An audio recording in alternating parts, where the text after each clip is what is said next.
Hello everyone, welcome back to Shikshastra education. कैसे हैं आप लोग? I hope you all are doing great और आपकी पढ़ाई बहुत अच्छे से चल रही होगी।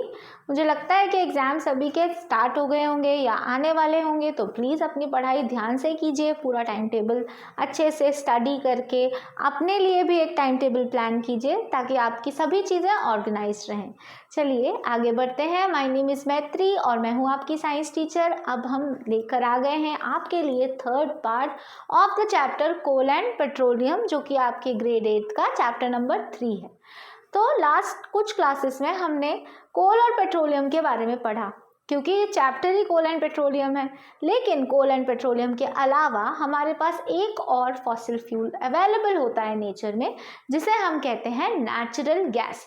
तो आज हम नेचुरल गैस के बारे में कुछ थोड़ा बहुत पढ़ेंगे। इसके अलावा हम ये बात करेंगे कि अगर हम ये फॉसिल फ्यूल्स को कॉन्सिक्वेंटली यूज़ करते रहे, यानी कि लगातार यूज़ करते रहे, तो क्या डिज़ास्टर्स हो सकते हैं, क्या हार्मफुल कॉन्सिक्वेंसेस हो सकते हैं, इन बारे में हम बात करेंगे।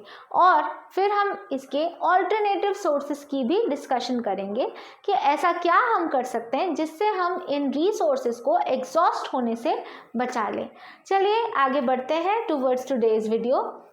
नेचुरल गैसेस क्या होती हैं? तो natural gases are readily available in the oil fields only. You can find natural gases in the oil field. इसके अलावा सेपरेटली भी अवेलेबल होते हैं, ठीक है।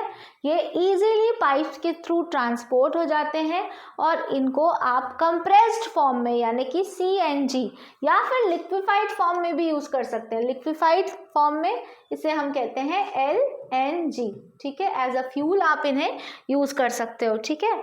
ये व्हीकल्स चलाने के लिए यूज़ होते हैं। As a domestic gas use कर सकते हो, इंडस्ट्रीज में एज अ फ्यूल यूज़ कर सकते हो।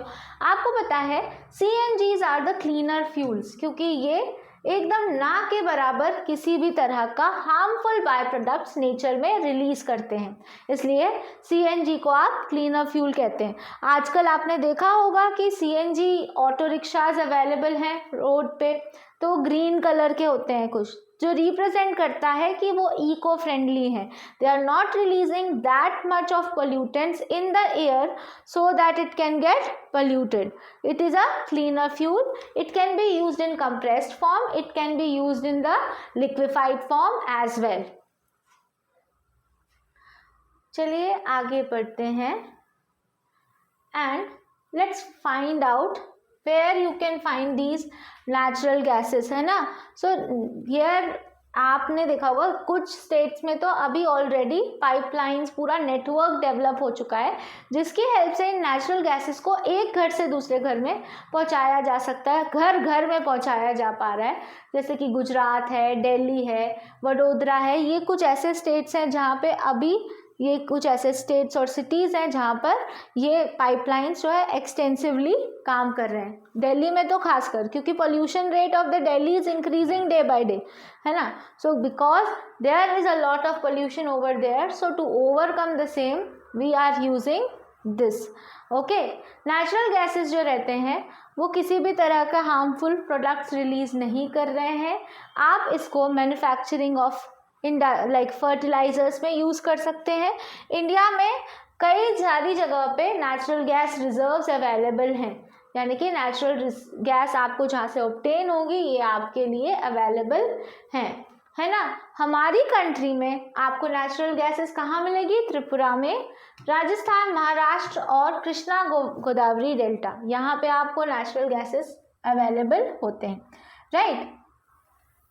Now as I told you कि नेचुरल रिसोर्सेज बहुत ही लिमिटेड अवेलेबल हैं, ठीक है। यानी कि आपके जो कोल है, पेट्रोलियम है, ये नेचुरल रिसोर्सेज हैं जो कि आपके लिए बहुत ही लिमिटेड फॉर्म में अवेलेबल हैं। यू कैन नॉट से कि आप इनको यूज़ करते जा रहे हैं, करते जा रहे हैं, करते जा रहे हैं और ये हमेशा आपके लिए उतना ही अवेलेबल रहेंगे। जैसे सनलाइट, वो आपके लिए हमेशा उतनी अवेलेबल है। पानी भी वाटर साइकिल के थ्रू अपने आप को रिप्लेनिश कर ही लेता है, ठीक है। लेकिन यहाँ पे अगर हम बात करेंगे तो coal and petroleum are exhaustible source of energy and if we will keep on burning them, अगर हम उन्हें कंटिन्यूसली बर्न करते रहेंगे तो एक टाइम के बाद वो नेचर में एग्जॉस्ट हो जाएंगे, वो आपको नेचर में उतने अवेलेबल नहीं मिलेंगे, राइट। सो इसीलिए हमें इन्हें सोच समझ के यूज़ करना चाहिए, इनको कंजर्व करके रखना चाहिए ताकि आने वाली जनरेशन्स कोल और पेट्रोलियम को यूज़ कर पाए, right.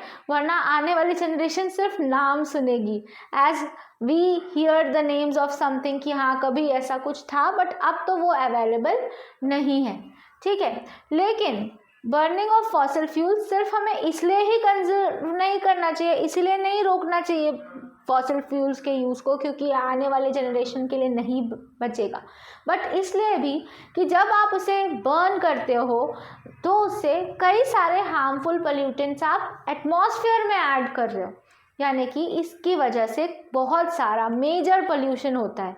Burning of fossil fuels leads to the pollution ultimately. As you are burning any fossil fuel, as I told you, carbon dioxide readily available होता है फॉसिल फ्यूल्स में। अगर एटमॉस्फेयर में carbon dioxide बढ़ जाता है तो जैसे कि आपको पता है, अगर आपको याद हो कि आपने 7th में पढ़ा था कि लाइट जो है it will be reflecting back from the medium जहाँ से ये आ रही है। अगर आपका ये अर्थ का एटमॉस्फेयर है तो एटमॉस्फेयर में जो लाइट एंटर होती है it will reflect back as well. Due to increase of the carbon dioxide in the atmosphere there will be a layer of a carbon dioxide around, ठीक है। अब सनलाइट जो अंदर आ रही है वो वापस ट्रैप यहीं पे हो गई है, वो उस मीडियम में वापस जा ही नहीं पा रही है जहाँ से वो आई है। सो जब लाइट यहीं पे ट्रैप हो जाएगी तो टेम्परेचर ऑब्वियसली क्या होगा, राइज होगा। ये जो trapping of the sunlight within the atmosphere due to presence of carbon dioxide होता है ना, इसको हम कहते हैं ग्रीन हाउस इफेक्ट। तो greenhouse effect is due to burning of these fuels, coal, petroleum, इस तरह से इंडस्ट्रियलाइजेशन, जिसकी वजह से कार्बन डाइऑक्साइड और दूसरी हार्मफुल गैसेस जो है वो बढ़ते जा रहे हैं, ठीक है। ग्रीन हाउस गैसेस का कॉन्सेंट्रेशन बढ़ने की वजह से सनलाइट जो है वो हमारे एटमॉस्फेयर में ही ट्रैप हो जाती है और इसकी वजह से अल्टीमेटली टेम्परेचर राइज होता है। और जब टेम्परेचर राइज होता है तो ऑब्वियसली आइस क्या हो रही है, मेल्ट हो रही है। आइस के मेल्ट होने से वाटर लेवल भी राइज हो रहा है। सो अल्टीमेटली ग्लोबल वार्मिंग का रीज़न भी यही है, ठीक है। अब ग्लोबल वार्मिंग की वजह से एटमॉस्फेरिक कंडीशन हर जगह की अलग अलग बदलती जा रही है ना। आप देख सकते हैं कि आजकल कितना फ्रीक्वेंट क्लाइमेटिक चेंज है, climates are not reliable. Weather तो डे टू डे क्या आर्ली चेंज होता है, उसी तरह से जो क्लाइमेट्स हैं अलग अलग जगह के जैसे पहले हुआ करते थे अब नहीं है, राइट।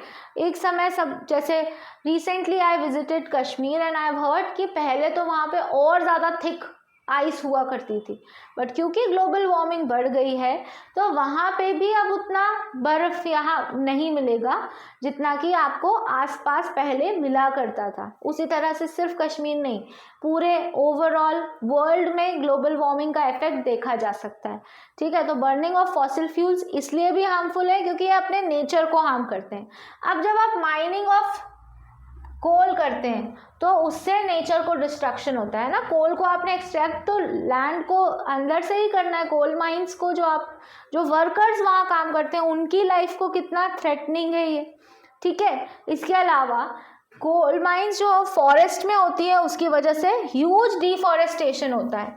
ह्यूज डिफॉरेस्टेशन की वजह से क्या हो रहा है, अल्टीमेटली ग्लोबल वार्मिंग अगेन, क्योंकि प्लांट्स जो है वो कार्बन डाइऑक्साइड को एब्जॉर्ब कर लेते हैं। जब कार्बन डाइऑक्साइड ही अवेलेबल होगी बहुत सारी नेचर में तो ऑब्वियसली ग्रीन हाउस इफेक्ट होगा। ग्रीन हाउस इफेक्ट से अल्टीमेटली ग्लोबल वार्मिंग होगी, राइट। तो डिफॉरेस्टेशन होगा, डेजर्टिफिकेशन जैसी कंडीशन होंगी, बहुत सारे सीवियर कॉन्सिक्वेंसेस होंगे if we will be constantly using these type of हम यही यूज़ करते रहेंगे। तो अब हम क्या कर रहे हैं, वी आर बिकमिंग अवेयर, हम थोड़े अवेयर होते जा रहे हैं। तो हम इन चीज़ों को यूज़ करने के बजाय इन चीज़ों से होने वाले कॉन्सिक्वेंसेस पे ज़्यादा ध्यान देते हैं, ठीक है। अब आपने सुना होगा पेट्रोलियम कंजर्वेशन रिसर्च एसोसिएशन जो है वो लोगों को एडवाइस करते हैं कि पेट्रोल को वेस्ट ना किया जाए। जैसे कि छोटे छोटे स्टेप्स अगर हम लें जिसकी वजह से हम पेट्रोल को कंजर्व कर सकते हैं। उन छोटे स्टेप्स में क्या है कि अगर आपको घर के आसपास ही कहीं जाना है तो गाड़ी की बजाय आप पैदल जा सकते हैं, आप बाइसिकल का यूज़ कर सकते हैं, आप कार पूल कर सकते हैं। अपने व्हीकल्स की टाइम टू टाइम सर्विसिंग अगर आप करवाएंगे तो भी आप पेट्रोल के कंजम्पशन को कम कर सकते हैं। इसके अलावा अगर आप सिग्नल पे हैं तो अपनी गाड़ी का इंजन ऑफ कर दीजिए। इंजन ऑफ करने की वजह से आप पेट्रोल को सेव कर पाएंगे। तो इस छोटे छोटे इनिशिएटिव्स की वजह से हम किस तरह से पेट्रोल को सेव कर सकते हैं आने वाले जनरेशन के लिए। इसके अलावा हम पोल्यूटेंट्स ऐड करना भी कम कर सकते हैं। अगर आपको याद हो तो कुछ सालों पहले दिल्ली में ऑड इवन स्कीम आई थी, है ना। ये ऑड इवन स्कीम क्यों आई थी कि ऑड नंबर वाले व्हीकल्स एक दिन चलेंगे और इवन नंबर वाले, क्योंकि जब ऑड इवन दोनों एक साथ चलते थे तो कितना सारा पोल्यूशन हो रहा था, right. So to prevent that कि कुछ तो लेवल कम हो, ऐसी स्कीम्स लगाई थी।